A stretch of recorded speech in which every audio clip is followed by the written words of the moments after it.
Thank you very much. I appreciate the opportunity to present to you tonight. Okay, thank you. Okay. Now, I plan on making this a little interactive, so there will be a quiz partway through, just to warn you, so pay attention. Once again, thank you for inviting me today. My name is Jeff Uckel. I've been with the Department of Environmental Quality for 9 years. I've worked in the Brownfield Redevelopment program the whole time.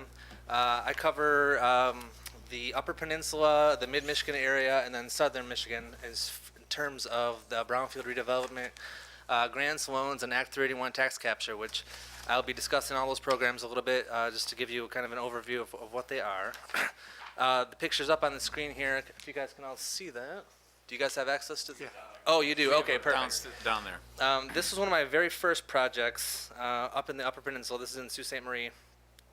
The building on the left was an abandoned industrial warehouse building, and we actually ended up moving a company off the waterfront on the St. Mary's River and relocated them into into this area in the industrial park, an appropriate land use, and getting a commercial industry off of the waterfront. So it was a kind of a very cool first project for me to do. So I always like to show that one off because it's near and dear to me. Basically, what we'll do tonight is talk about what brownfields are, talk about the incentives that the state has to help redevelop these properties, talk about tax increment financing and what that is, what the process is, and a little bit about another fun tool that we have called site-specific assessments. So feel free to stop me at any time if you have any questions about anything, or we can talk about that at the end. It's totally up to you. So the question is, what are brownfields? Brownfields can be seen in a variety of ways. The state looks at them on different levels. The Department of Environmental Quality is an environmental agency. So the number one definition here, the property is a facility. This is the definition that we go with. The property has to meet this criteria to qualify for our incentives, and that is that the contamination on the property exceeds the residential criteria that's set forth in Part 201 of the Natural Resource Environmental Protection Act, which is the backbone statute of our program. So we only get involved in properties that are contaminated. Now, we have a sister agency, the Michigan Economic Development Corporation. They also have a brownfield redevelopment program, and their program can cover properties that are blighted, so attractive nuisance to children. It has to be designated by the local government. And they can also cover properties that are functionally obsolete, that can no longer do what the building was originally intended for. Here's a property that we all probably are aware of, downtown Lansing here, the old Board of Water and Light Power Station. So just a point of clarification. Sure. So a blighted property is actually not called a brownfield? It is a brownfield, it is, but it doesn't qualify for our programs at the DEQ. And we'll get into, I will cover a little bit about what MEDC covers, or what they can pay for. It's very similar to ours in terms of what they can do, but there is some definite differences. In order to qualify for the Brownfield program administered by the DEQ, does it also have to be blighted in addition to being contaminated? That's a good question. It just has to be contaminated. Yep, it doesn't have. There doesn't even have to be a building on the property. It can be a vacant property that the building's been demolished, but there's still residual contamination in the soil or groundwater. And that's where we would come in to play. So now it's time for me to ask you. So we have contaminated properties. Can anyone think of any benefits? Why do we want to redevelop brownfields? What's in it for us, the collective us? Reuse a site versus a greenfield site. Exactly. That's one. Can anybody think of any more? Well, presumably if you have contamination that has any mobility, you'd like to do what it takes to stop that. Exactly. So we have environmental reasons to protect people that are going to come onto the property. Oh, go ahead. Gets the property back on the tax roll. Yes, very good. I think you guys studied before I came here today. You got the major ones, absolutely. Another one is reducing urban sprawl. So we want to keep, it goes back to your Greenfield comment, keeping Greenfield properties green. Reusing existing infrastructure is another big one for properties that already have sewer, water, electrical. It's kind of an urban redesign tool to get the urban communities revitalized and not to send our development out into the suburbs, into the rural areas. It also helps historic preservation. Sometimes these buildings that have contamination under them, They can be considered historic structures. Some developers, it would be easier to demolish those structures, but there are incentives in place at the state to help preserve those buildings, and we're part of that. The State Historic Preservation Office is the key agency that's in charge of historic preservation. But you guys did very good, so give yourselves a gold star. So these programs here, the grants and loans and the site-specific assessments and the tax increment financing are the tools that we have to help a developer choose between the contaminated properties or as opposed to going out to the clean greenfield properties. So how do we get started? Grants and loans, our application is not available online. We talk and we vet our projects with the local units of government and environmental consultants before we would be willing to discuss funding. We don't want to get applications in that we can't fund or don't want to fund. And our applications are rather labor intensive. There's a lot of questions, a lot of background information. They can be lengthy to prepare and time consuming. So we don't want to put anyone through the rigmarole of doing all that stuff without talking to us first. And we don't have a request for proposal cycle like some agencies. So all year round you can submit projects. We understand that development, you can't put a timeline or time frames on developments. They come when they come, and if you can align the stars and the moons to get these incentives and the development together, we're very supportive, and we try to get all that to help line up. So it's difficult, but it can be done. So this is another one of my projects that you all may be familiar with in East Lansing. What's that? Yeah. Is it more typical for you to be approached by a developer who's interested in a property or by a municipality that has a property that they would like to redevelop? Normally it's the municipality because our grants and loans can only go to local units of government. We can't give money to private individuals or entities. So, and one of the reasons for that is because we want the local buy-in. We want the local government to be supportive of the project. So they have to sign off basically that they're willing to be the middle person, so to speak, in terms of these projects, since the money goes to them and then they reimburse the eligible costs that are put on behalf of a developer. So, but developers do call us directly, and we can talk to them about the projects, but at the end of the day, we would reference them to the local units to talk about further meetings. So, in terms of our grants and loans, we can give up to $1 million grant, and $1 million loan per project per year. So, the township could apply for up to $2 million for a particular property. It's based on grants and loans they pay for the same thing, which we'll get into, but the requirements are a little more stringent for grants since grants are free money, and loans do have to be paid back.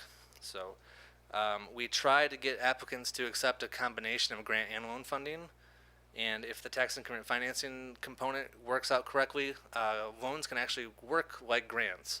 Projects can sort of pay for themselves, and we'll get into how that works here in just a little bit. Any questions so far? Does the money, say from a grant does that go primarily for cleanup and demolition?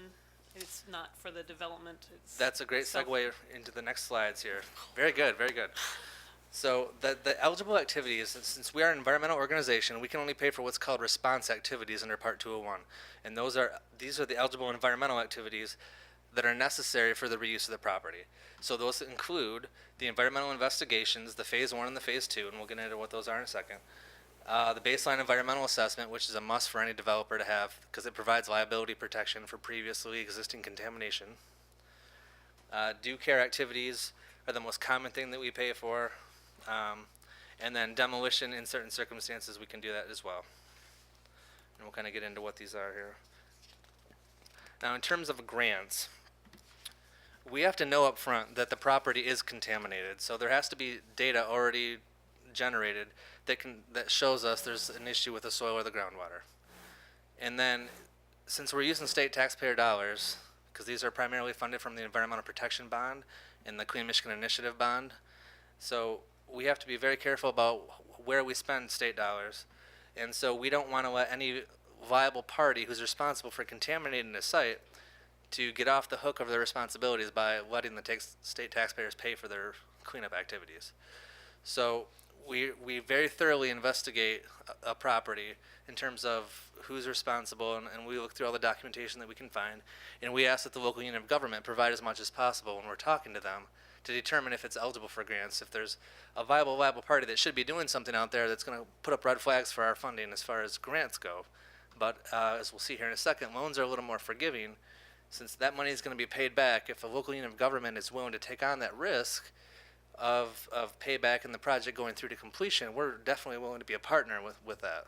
So the other requirement for a grant is there has to actually be a redevelopment identified. So sometimes we get proposals that are more pie in the sky, if we build it they might come type of thing, or we may want to do this, we may want to build that. But if we're talking grant dollars, we want to know exactly what we're getting, because we're not just an environmental cleanup program, we're also an economic development program. So we're trying to leverage private investment and job creation as a part of the project. So we need some preliminary estimates when we get started as to what the job creation and private investment numbers are going to be as a result of that development. So there has to be some plan already either approved or very soon to be approved. So, and with our loan program, they both pay for the same activities. Grants and loans pay for the same eligible activities, but we don't have to necessarily know that the property is contaminated up front to be a loan eligible property or project. And liability is also not as much of an issue. The legislation allows for loan dollars to be spent where there is liable parties. The only caveat currently is that the local unit of government who is the applicant for the loan funding, they cannot be liable. So we can't provide funding where the local unit is the liable party. So if it's available for a suspected facility, what if you agree to approve a loan, but then they find out that there's none there? Then Then the loan's canceled? then we would wrap the project up, and yeah, the development would go forward. Just spend enough to find out. The investigation phase, yep. Okay. And so, I mean, that can vary depending on the size of the property. It can be anywhere between $5,000, $10,000, $15,000. Could be, if it's a large parcel that needs a lot of sampling, you might be looking at $50,000. I mean, it really depends. Okay. So, All right, I get it. yep. And then we don't necessarily have to know what the redevelopment is either. So, if a local unit of government is willing to take on a loan in the hopes of getting a property ready for redevelopment, we're definitely willing to be a partner. The risk is really on the local unit, to try to market the property, get it into shape where, we can provide the environmental data for a property so that you in turn can then market it to a developer knowing exactly what's there. So that takes away the unknown for a developer, which will help, ease them into that property. And the cool thing about our loan program is it's really reasonable from a financial perspective. We allow 15-year terms where we give you 5 years of payment and interest-free time. And the reason we do that is to allow the development to get built fully and hopefully start generating new taxes, which can be captured through the Tax Increment Financing program and be used to repay the loan. You don't have to use Tax Increment Financing when you take on a loan with us, but it's a nice way for a community to pay back a project. We don't necessarily care where the money comes from, but we do have, there's commitments and there's parts of the legislation that ensure that we get our money back. So obviously you want to think about it before, signing up for that. It's a big deal. But the interest rate is only 1.5%, so it's very, very reasonable terms. And our legislation has actually been amended recently that if for some reason there's a financial hardship with the project afterwards, if it didn't get built all the way or the tax increment is not what it was supposed to be, there is the ability to talk to the department and get those loan terms renegotiated. We can't forgive loans, but we can stretch out payment terms, lower interest rates, that kind of stuff. So we've just recently been given that authority. And these are kind of other factors that we look for when we're talking about projects. Job creation and private investment are the big ones, but since we are an environmental organization, any type of green building, LEED certification, walkable communities, local support, either financially or just being willing to, take on a grant or loan from us is a commitment of time and resources, so we do appreciate that, and we look at that. And we have roughly $9.5 million of grant funds available, and $11 million in loan funds. And the loan fund is a revolving program, so as older projects start making those payments back, that money goes back into our coffers to then turn around and lend out again. Unfortunately, the grant funds, that's all we have left. The $9.5 million, our bond funds have been, we've used them for 20 years or so they're pretty much at the end of their life cycle. We're trying to come up with stabilized funding, but that's, we're not there yet. There's a small fund that comes to us, or it's going to start coming to us through tax increment financing. There's a Brownfield Redevelopment fund set aside. So when local units of government starts capturing taxes, a few of those mills actually gets turned over to the state to set up a fund for us to use to loan out more money, and so that could be useful for us many years down the road. But initially, it's going to not create much money at all. So,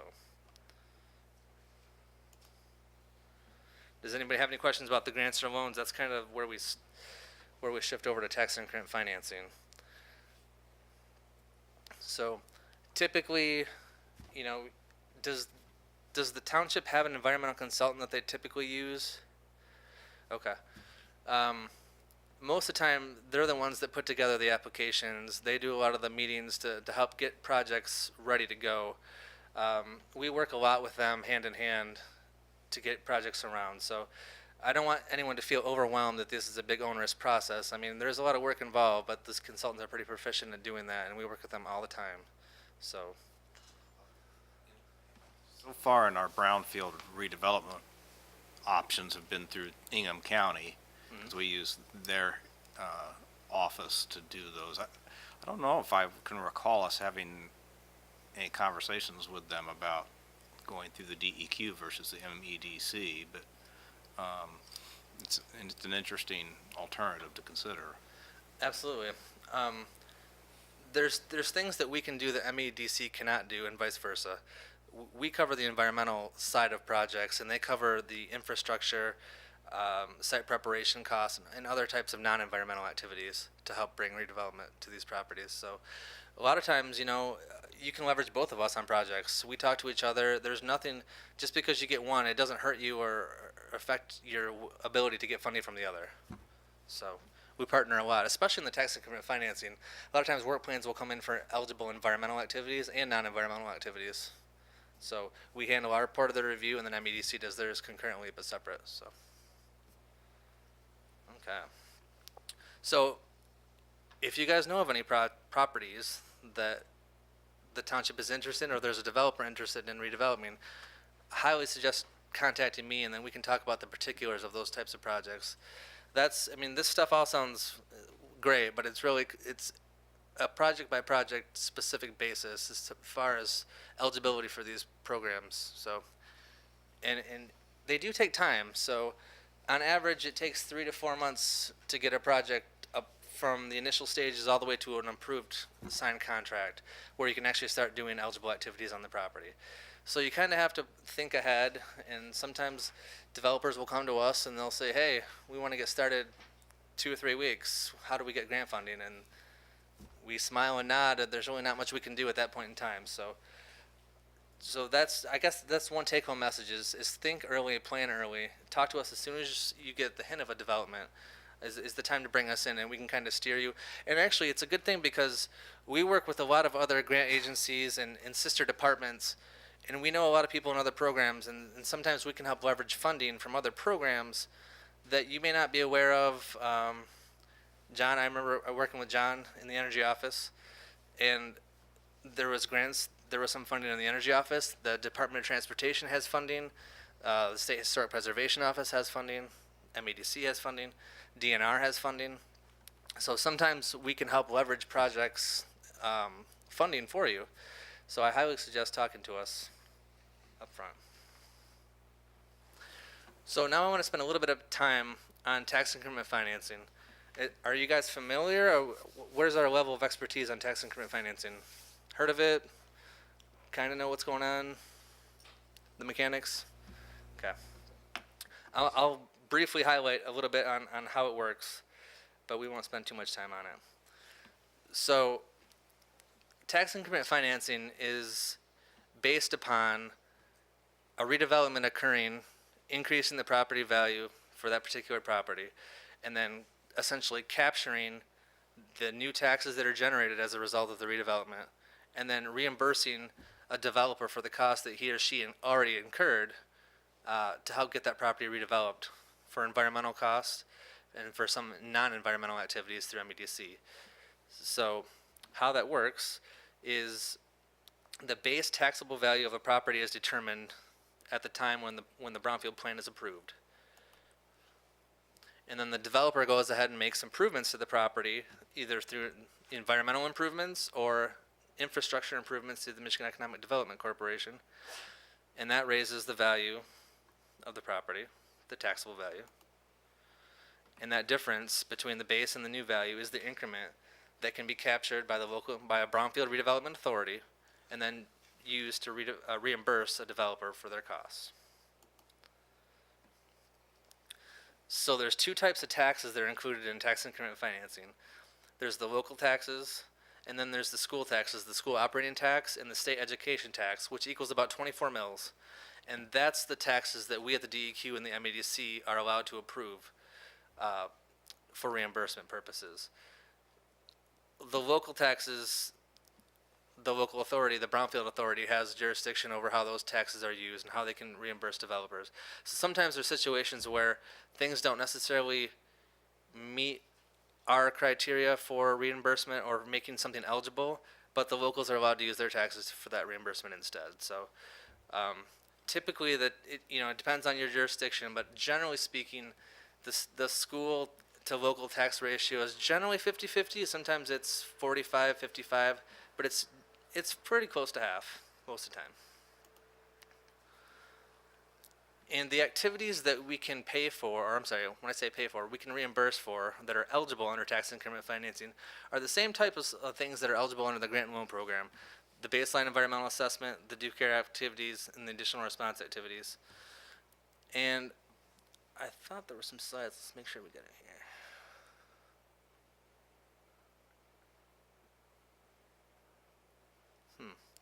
I thought we had some slides in here that talked about the activities a little more. So just to back up a little bit about what these are, the baseline environmental assessment, are we familiar with what that is by chance? Perfect.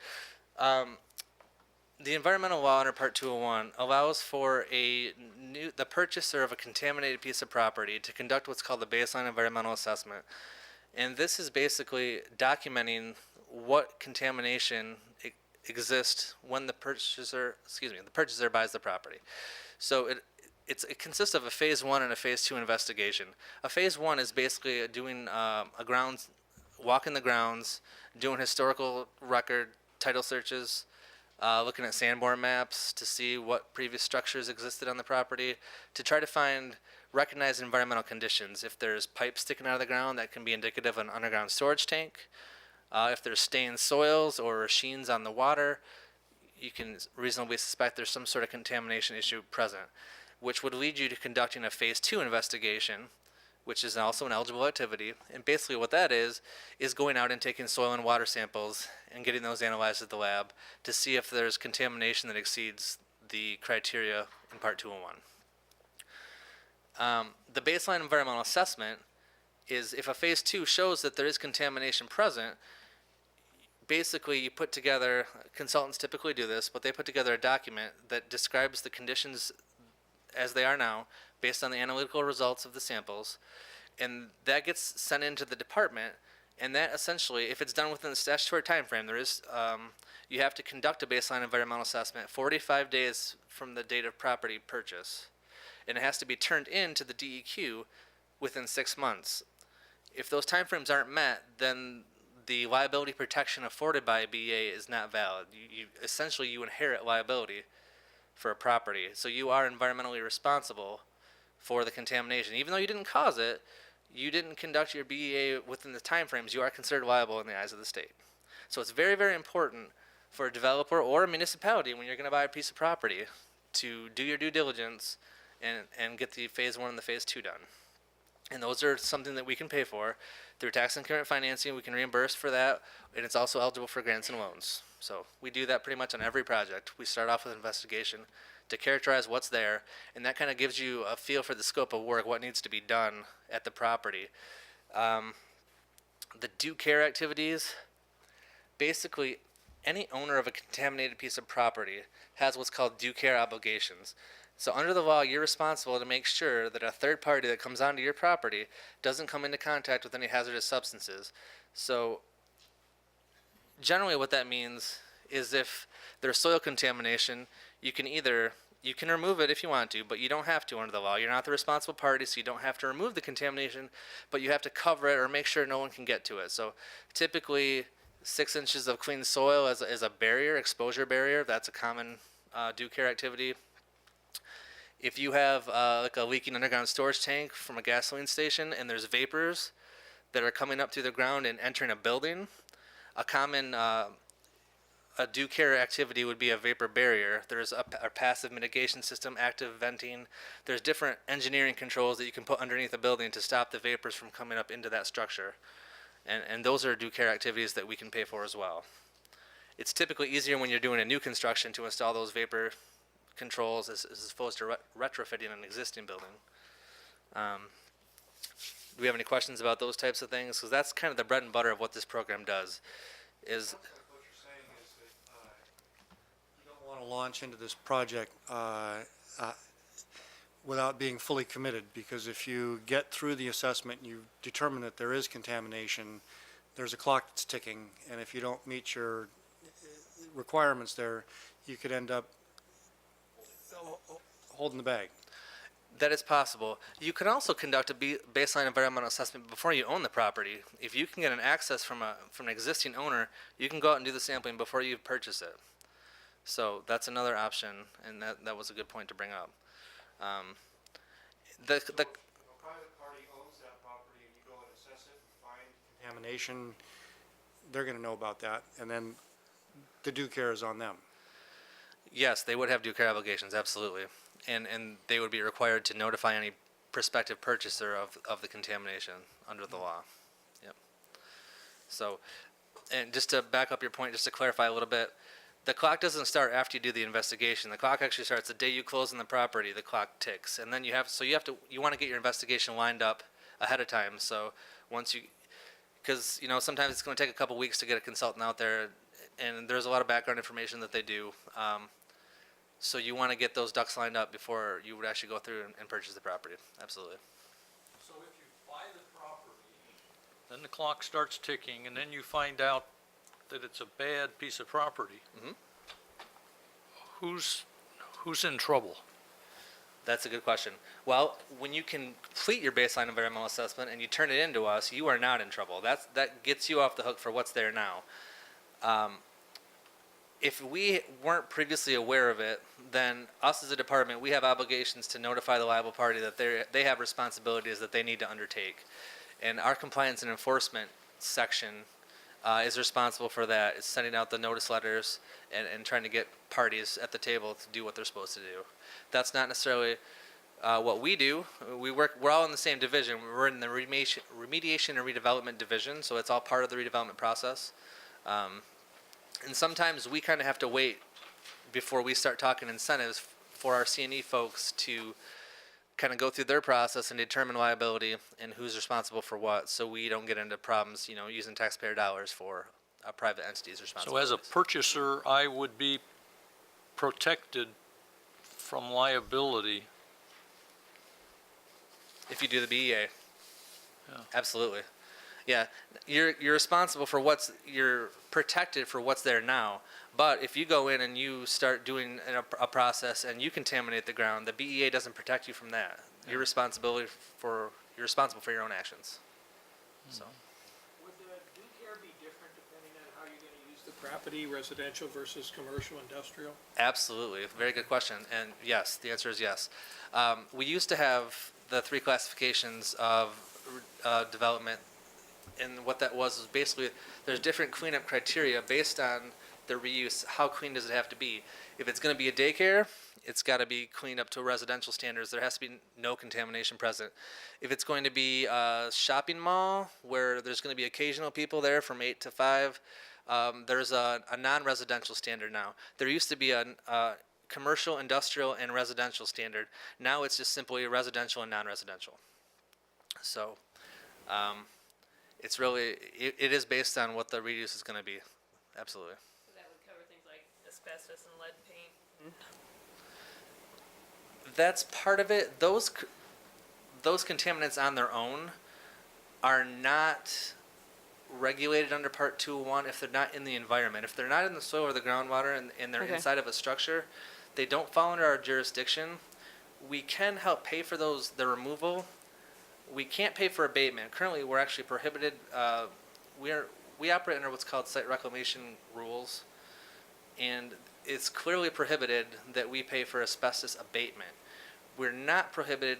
This is kind of a strange differential, but if there was asbestos-containing waste in a pile in that structure, we could pay for the removal of that waste, but we can't pay for someone to come in and take pipe wrap off of a pipe.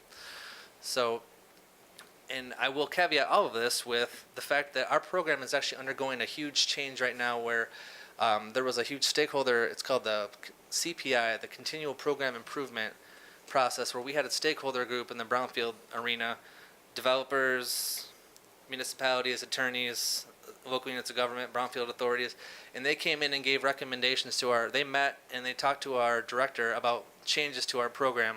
And some of those changes, if they are accepted by our director, include possibly being able to pay for asbestos and lead abatement. There's a lot of other changes on the potential table, but that's one that is pretty significant for developers. We get calls a lot for lead and asbestos, and that on its own is not really enough for us to do a project. If the lead, however, was outside and got into the soil, then it becomes an issue, a direct contact issue. Then we could get into we have done lead paint abatement. And I guess backing up a little bit, if we're going to pay for the demolition of a structure, we can do abatement as a demolition activity because we don't want that asbestos to be released into the environment. So we will have to get it out of there before we take a building down. So that's the only time that we actually do it, but we don't call it abatement. It is a demolition activity. Yeah, So. thank you. So those are basically the activities that we can approve in an Act 381 work plan for the tax increment financing from an environmental perspective. However, there are a couple other activities that only what core communities or local qualified local units of government have access to. And the core communities comes from, I believe, the Obsolete Property Rehabilitation Act, and that's set in statute. There's certain criteria that municipalities have to meet. It's based on census data, population, all kinds of different factors. And those communities, it's generally the larger communities, have access to infrastructure improvements and site preparation activities as eligible activities through the MEDC. So otherwise, the MEDC can approve lead and asbestos abatement. That is an eligible activity under Act 381. So they would do that, but we wouldn't pay for, we wouldn't approve that for grants and loans per se unless it was as part of a demolition activity. Thank you. Sure.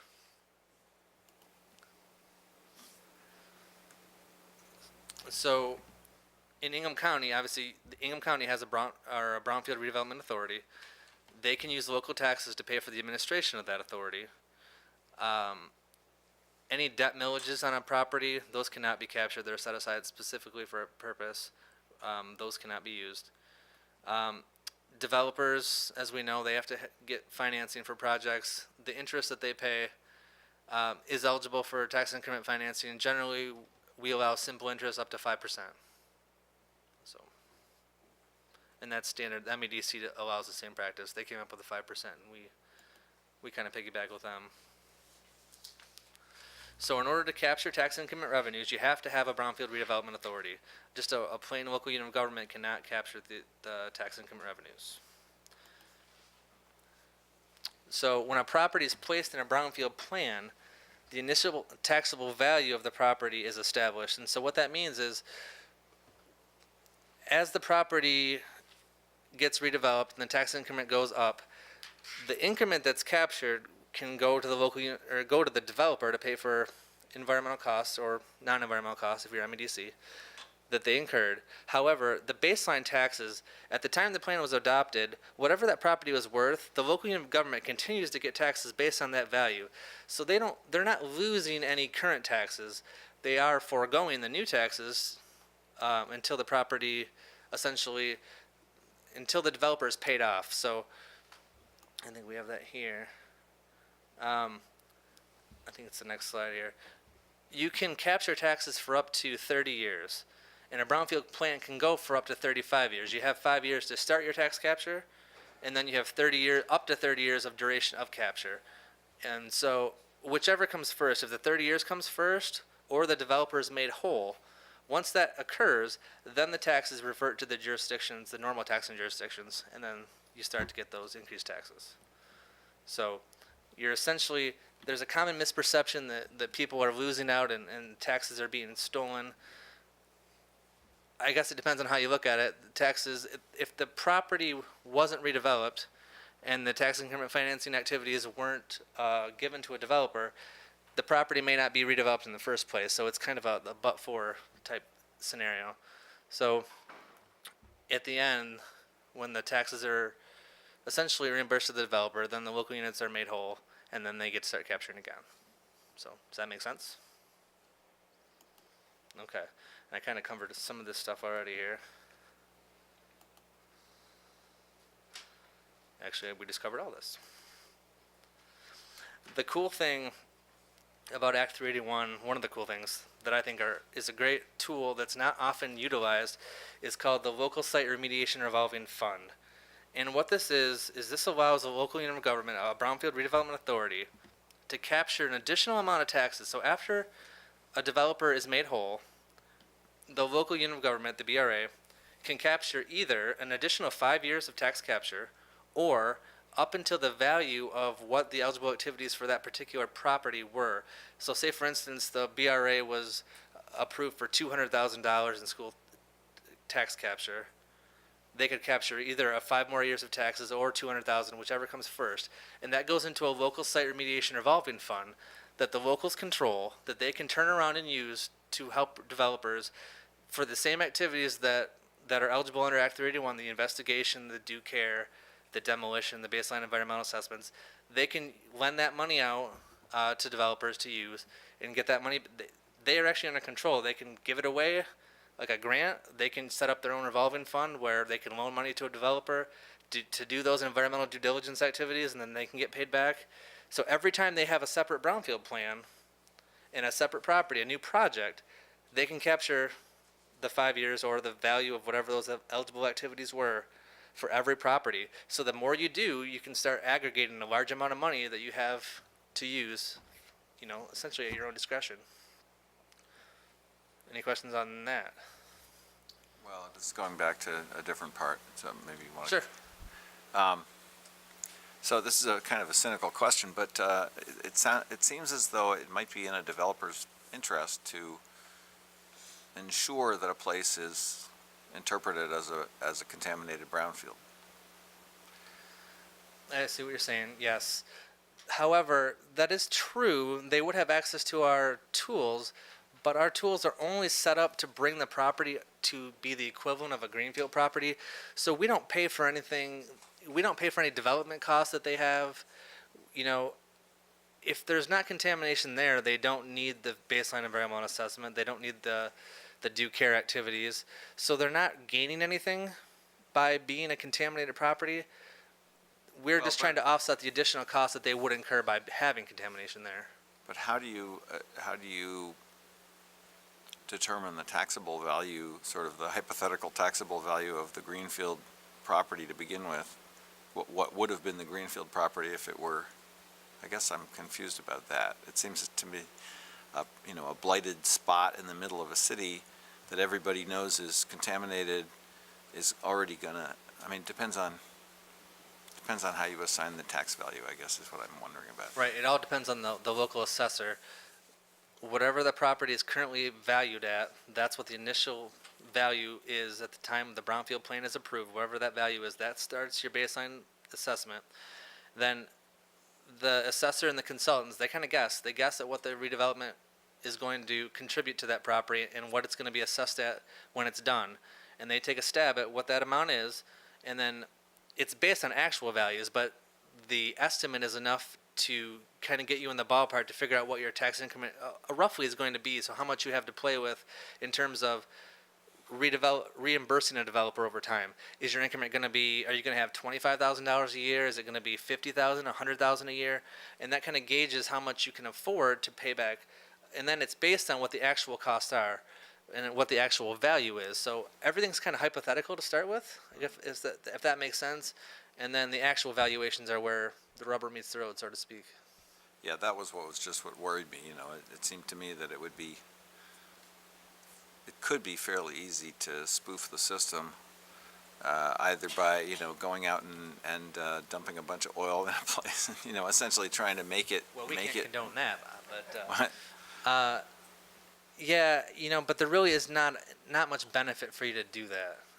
I guess the Michigan Economic Development Corporation, if you're a core community, they can help pay for activities that I guess a developer could theoretically benefit, but they gauge how much they approve based on the severity of the contamination and other factors. So they don't, if there's a few drops of if someone went out there with an oil can and, you know, they wouldn't even participate in that project. It's based on the severity, the risk associated with the property, and then we look at the risk. So there's a variety of factors, but they don't come out ahead. And especially with tax increment financing, the developer's paying for these costs up front. It's not like they're getting free money. They're using their own money, and then they're just getting paid back over time. So they're not going to want to spend any money they don't have to. So, I mean, I guess that's one of the things that keeps them honest. Okay. So. Have you ever seen a situation where I guess after the project is at least started or at least submitted as a plan, where it's sort of determined that the local tax assessor maybe didn't know the property was contaminated, and the developer says, well, you ought to reassess this property as I want more tax increment financing because it's not worth what you have it on the tax rolls for. Does that happen? I imagine it does. We don't really hear about that per se. That's definitely a possible scenario, yeah. You know, typically when we get a project in, there's been generally some sort of environmental data already presented.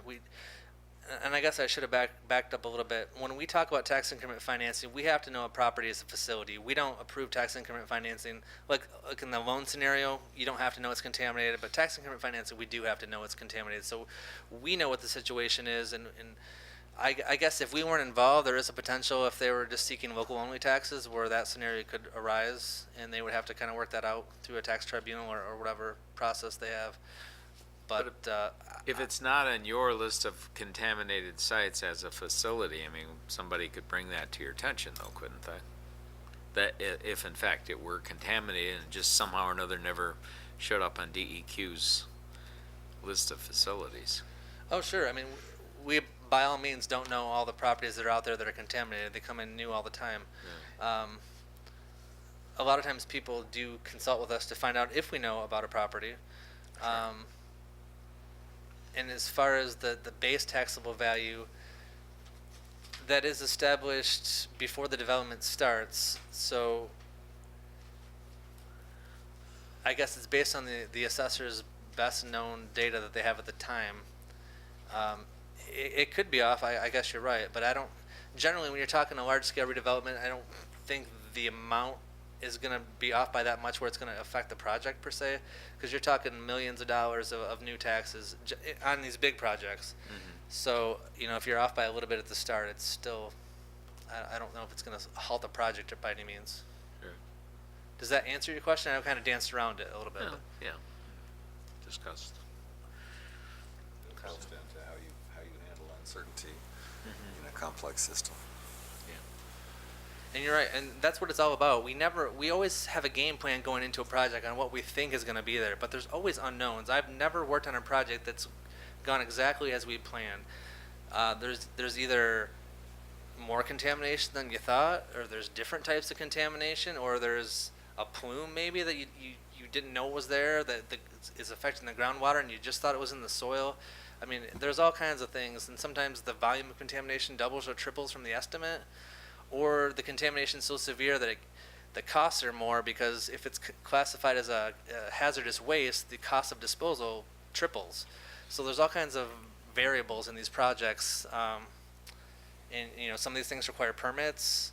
So there's all kinds of different facets that can change or go wrong during a project, but generally it's just a matter of time, and we can work our way through most of the issues. It's just there is an added development cost of time, and sometimes a real cost of dollars. And if it goes above and beyond what we can afford or what we have the ability to pay for, then the developer is on the hook for the rest. So we've kind of touched base on this, but basically the DEQ covers the eligible environmental activity side of the Act 381 program, and the MEDC, the Michigan Economic Growth Authority, covers the non-environmental side. And so this is a very simplified process of kind of how the TIF works. So you identify a project, the local Brownfield Redevelopment Authority develops and adopts a Brownfield plan. It's approved by the authority, and then it has to go back to the local unit of government for approval. And then if you're seeking state support, a work plan has to be submitted to the state for approval. We have a time frame. We have to have an approval, or a response, I should say, 60 days from the time that we get a work plan submitted to us. Sometimes there's not enough information for us to make a decision on the eligibility of the activities, and we can issue a decision of not enough information, where then the local unit of government needs to resupply more information to us. Once that comes back to us, we have up to 45 days to reassess the new information. So it's not a terrible time frame. It's actually, and we shoot to do that in half. We statutorily have 60 days to respond to a work plan, and we try to do it in 30 or less. So just to let you know. And then once we do the approval, the developer is free to go off and running and start the activities. So this is a pretty streamlined process, and this can occur a lot faster than the grant and loan program. There is time frames associated with the Brownfield plan approval, public notices. So there are some steps involved there, and a lot of times the consultants will kind of walk you through those time frames, but those are all spelled out in Act 381. So do we have, before I switch to our last fun tool here, do we have any questions about tax increment financing? Because I threw a lot at you, and it's a pretty complex topic, and I just sort of skimmed a little bit, and I was bouncing around. So did I lose anyone? Doing okay? No one wants to admit it? It's okay. I've been lost for a while too. So the last tool we have is called Brownfield Site-Specific Assessments, and these are really great tools because these are essentially free investigations. So we work with Region 5 EPA, and they actually give us money to conduct site assessments of properties, up to 5 properties a year, statewide. It used to be 12, but the funds at the EPA are shrinking too, so they're giving us less and less money every year.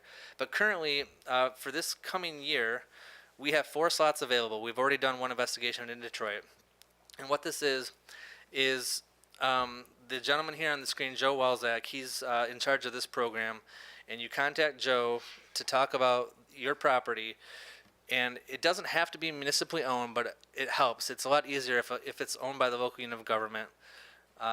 There's a simple application to fill out. You basically say, we have this property, we don't know much about it.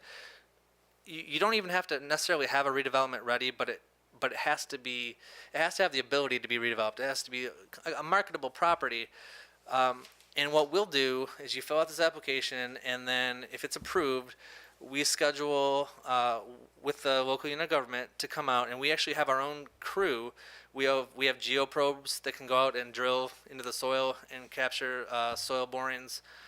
We can do water sampling, and we have our own state lab, and so we conduct our own sampling, take it to the lab, run our own analytical, and we'll give a report. It usually takes 2 or 3 months maybe to get back data, but we will give you a free report basically outlining the environmental condition of the property, as so much as essentially all the data is there to do a BEA for a new developer. So an environmental consultant can take that information that was generated and turn it into a baseline environmental assessment report.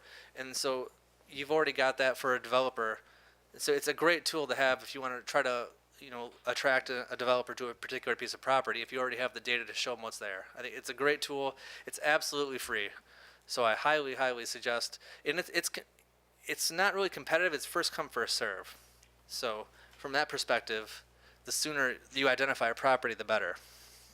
But of course, if you do that and you find out that it is contaminated, then you have responsibility to act on it. That is true. Yep. Ignorance is bliss.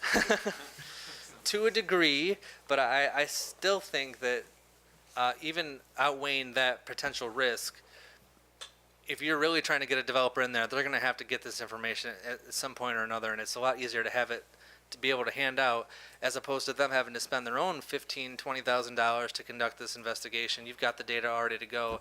It shows that you're redevelopment ready. You're committed to the project.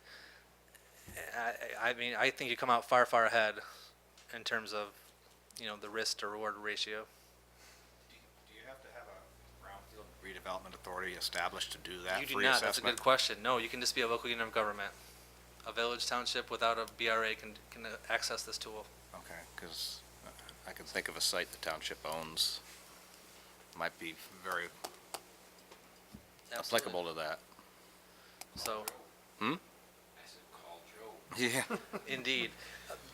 He can direct you. There is an online application. I don't have the website up here, but it's best to talk to him about the eligibility of your property. Kind of like talking to us. It's easier. Instead of putting the work in to fill out an application, he can give you a pretty preliminary opinion if it's yay or nay. So. So I'm still sort of vague on exactly what you mean by a facility, but my question was, to what extent do sometimes the directions of development that a developer wants to pursue end up requiring other things like zoning changes and so forth? Is that usually just not an issue, or is it? Are you asking if zoning impacts our projects? Yeah, or rezoning. I mean, for the thing that's sort of sparking this question is this whole discussion of the redevelopment at downtown in East Lansing, where now they're talking about what is a municipally owned set of parking lots becoming, I think I'm misunderstanding the overall story, but anyway, being made available for development. First, they have to consider whether that's a good thing for the town to do, so they have to vote on it. Then, do they hand it over to the developer, or things like that end up mapping onto zoning as well, because they want to have these multi-use buildings. So my question is just focused on that. How much do you end up intersecting with the other sort of aspects of government in a given area? That's a good question. We typically don't get too involved in the planning side of things. We ask that, is this project zoned appropriately? Is it, do you have an approved site plan? If not, does it need to get rezoned? We don't get too far into a project without knowing that those things are already taken care of. We touch base on them. They're not necessarily deal killers. Most of the time, a local unit of government can handle the zoning issues. If they're really supportive of a project, they'll find a way to get the zoning taken care of. We obviously wouldn't incent anything that would be in a violation of a zoning thing. I mean, we kind of check that off, I guess, but we don't get too involved in the actual process up to that point. That's not really our arena. Does that make sense? Can you use the grants or loans to clean up a brownfield for future use as a park, for example? That is a good question. Under our current, the way we operate currently, the answer would be no, because we're trying to do economic job creation, so parks wouldn't meet that requirement. It's definitely a great reuse of a brownfield, and we've done some that have been close to a park. I've done a project, I'm working on one currently in Newberry in the UP, where it's going to be a recreation complex. They're going to have a hockey rink on there. that has synthetic ice, and they're going to hire probably 1 or 2 people. So it's not a huge job creation, but there is private investment. There is some job creation. It's going to have a huge economic and social impact. So we kind of take all that into consideration. But just a pure plain park with swing sets and all that good stuff, we wouldn't touch that. I would direct you, however, to the DNR for their trust fund. I mean, that's the kind of stuff the DNR incents. But if the park were a placemaking aspect of a bigger project, would that count? It could be part of a project if there was contamination underneath. Yeah, I mean, if it was part of the redevelopment, and there was, say, a mixed-use development going in And there, there was a pocket park or something like that was part of it. and there was some due care activities. Say you were going to put down a cover to cover soil contamination, and then you're going to seed it and put a swing set on there. Yeah, we could pay for that due care because it's part of a larger development. Absolutely. If there's a private investment in job creation as part of that project, yeah, that's a good point. So, I know I Can you can't. answer his question about what is a facility? Oh, thank you. I was going to get back to that and I got sidetracked. Good question. Basically, a facility means there's a criteria there that our toxicologists set up, that there's thresholds for the amount of a toxic substance that can be in the soil or the groundwater that's essentially hazardous to human health. And if you have a substance like petroleum, gasoline, if you have gasoline from a leaking underground storage tank in quantity sufficient that exceeds this arbitrary criteria, and I can't tell you what that is, that's what's called a facility. It gets labeled as a facility. And that just means that there's something present there that's bad, that you don't want to come in contact with. If that condition exists, that's what qualifies you for our program, because we're going to go in and fix that facility condition. Whatever that contaminant is that's causing the facility status, we're going to go address that, either by removing it or protecting you from it.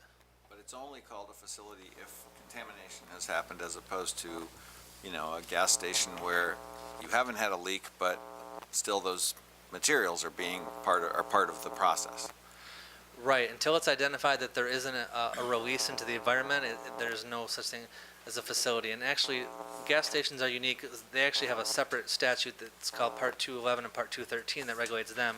They're called sites. So That's really don't want to helpful. confuse you. Sites and facilities. Really specific. We can work on sites as well. But, I mean, we consider them facilities too. The contamination has to be in either the soil or the groundwater. Correct. It has to be released into the environment. Okay. Yep. In most gas stations, it's already been released. Sure. No, I just meant, the point is, you could have a paint shop or something like that that's doing its business and being very careful, and they've got plenty of these potentially hazardous material or potentially contaminating materials Sure. present, but they haven't been spilled. It comes down to at that business time, practices, yeah. It's, even though it's, to me, the word facility, of course, just means a place that's capable of whatever it is. And so that's why I was No, that's confused good. by the term. It took a while to get the lingo, but there's a whole Well, cornucopia of Brownfield If I could jargon. just make a comment on something, and I don't think you meant it this way, but you said an arbitrary number. The number is based on all kinds of human health criteria. Correct. Sound science. Cancerous and Right. there are many, things that go into these numbers. Thank you, John. That's a very good point. I mean, it's based I know on you didn't mean science it and that way, but- exposure assumptions. Yeah. Yeah. Yeah, but they're set into it. Let me say that they exist in a table format, and it's very clear what the exposure assumptions are, and what the risks are, and if it exceeds, that's what generates this number. And if you have a concentration that exceeds that number, you are a facility. And these numbers change from time to time. Arsenic has changed in the last several years. It's become more stringent. How I mentioned that we had a Brownfield stakeholder work group that's changing the Brownfield program. Concurrently, there is a criteria stakeholder group as well, working with our department to potentially change some of the criteria for contamination. So that there's a whole different stakeholder group for that. They might be wrapping up here in the next couple months potentially. So Is that possibly going to statutory change or regular rules changes? yeah, it's most likely it'll end up with a statutory change. The That's what you're talking about, asbestos, for example? I would imagine. I can't say that I know all the different. But that was being discussed. Yeah, it's all based on exposure assumptions A and lot of sites age in and Detroit that could use that assumption. absolutely. And there is the state land. There's a land bank that the state owns that they have access to some tools. They can do they can do demolition, they can do blight elimination. They have a different pot of money that they can access that to help with those types of problems. So that's kind of where we direct folks to if they're purely lead and asbestos. So. Are there any, do you guys handle any of the considerations? So you said if it's hazardous, then it ends up being, in a different category, I guess. Is that what I understood you to say? If it's actually talking considered about- to be yeah. hazardous waste, then it's, it's three That's times the- as expensive to dispose of it anyway. That's waste characterization, Right. and that's based on what type of facility can handle the contamination waste. If it has to go to a specialty, we have type 2 landfills that you can take normal soil contamination that has metals and some volatile organic compounds that's not crazily high in saturation. But if you get to a point where you get some really toxic substances, vinyl chlorides, some of the worst offenders, you get higher concentrations of those. Those can't go into the same type of landfill. They don't have the same structure set up to accommodate those types of soils. They have to go to a special facility, generally the EQ landfill in Detroit, and I think it's like maybe $150 a ton, as opposed to say 35, 45, 50-ish for a non-hazardous landfill for the same volume of material. So it's definitely more costly. And those costs come out of your bills, yeah. It's something we would pay for, yeah. Something you would be paying for. It would yeah. come out of our budget, absolutely. All right. So, Any other questions? That was very, very interesting. well, thank you very much for the chance. So.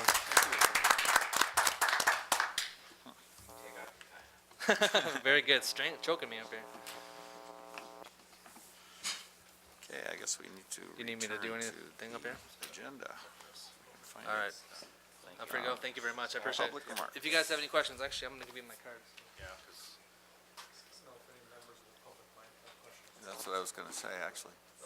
Yeah. So when I asked for questions, that would include the members of the public, Sure. who are actually members of the boards and commissions, but, do you guys have any questions? Yeah, I'm sorry. Feel free. You can come up and ask your question. I'll give you my card. Thank you. Sure. Hi, Brett Drey. I don't know, do you normally announce your address here too? Brett Dreyfus, 6386 Tower Avenue. Just speaking as a citizen, I'm not going to speak on behalf of the board or anything else, but been actively involved in different issues. So just from a perspective of what's gone on in Meridian, one of the key brownfields of recent times was the Douglas J property.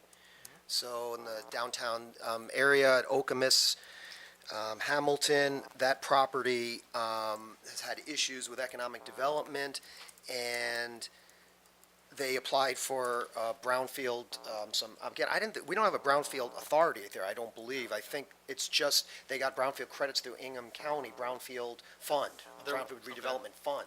All right. And so it's like $375,000 or I'm not exactly sure the amount, something definitely in that range. And the big questions came up about levels and criteria for parts per billion about what really is contamination. It seemed like there were a number of soil borings done over time, couldn't really find things, weren't sure. Then there was a report that indicated there was literally a few parts per billion, but we don't, it's hard to know what the right threshold is to know. And so there was a big discussion about whether or not it's appropriate, it's limited funds, maybe the funds could be useful elsewhere. And then we find out what it's going to be used for, and it's mainly not really for remediation so much as it would be for site preparation and demolition of existing buildings on site. And therefore, it could be construed as you're really just taking the normal development costs that a developer would incur as part of their normal business plan, cash flow projections and all that, and shifts that to taxpayer funded. And so I guess there's some of those questions come up too about, what level of remediation would occur as opposed to things like site preparation that would have to be done anyway by a developer. Sure. I can speak to that a bit. In the past, there were incentives out there called Brownfield tax credits that the Michigan Economic Development Corporation could provide to developers for site preparation activities, whereas they wouldn't necessarily have to do cleanup of the properties. You qualified because you were contaminated, and so there are additional costs there. So for site preparation, if when you're handling contaminated soils, there is an increased cost to do that. So they would give them a tax credit as a way to help offset those costs when they're doing their site preparation activities. Those credits no longer exist. When Governor Snyder came into his term, all the tax credits were eliminated. So there are some credits that are still grandfathered in that were promised back a long time ago that are still valid, but we don't give those out anymore. So that may be what happened there. I can't speak exactly what funds you're talking about. Our particular funding at the DEQ, we're focused solely on the remediation or making a property safe for reuse. So if there was just a few parts per billion, but it depends on what the substance was. Even a few parts per billion can exceed threshold for certain substances. It just depends on how toxic it is. So that may be enough to warrant special handling of a material.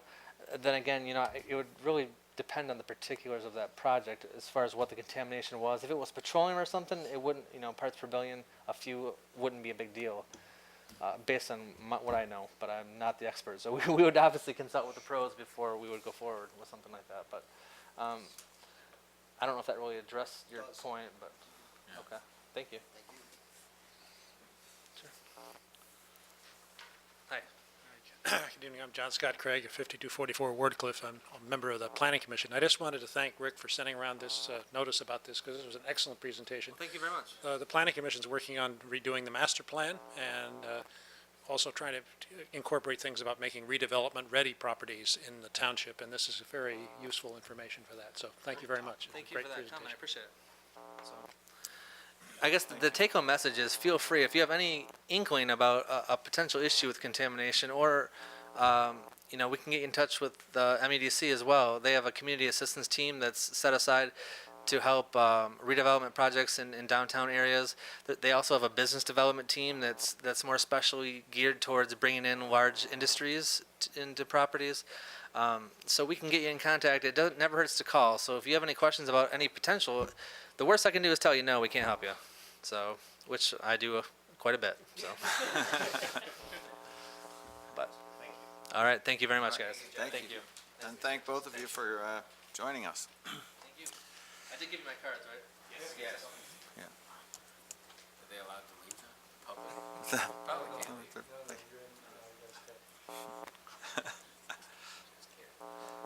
So, speaking of not being able to leave, I was in Mexico a month ago, and I turned out to be an illegal alien in Mexico because my passport didn't get stamped properly. So when I got to the airport to get on my plane to leave, they said, "You can't leave." Because you're not here. Exactly. So I had a sudden sinking feeling for a little while. Anyway. A Marine that just had something like that happen. It was, I had to fly to Mexico City and negotiate with the immigration people, and it was just because my passport hadn't been stamped properly when I got in. But anyway, so I don't think we have that kind of power here as the Environmental Commission, if only.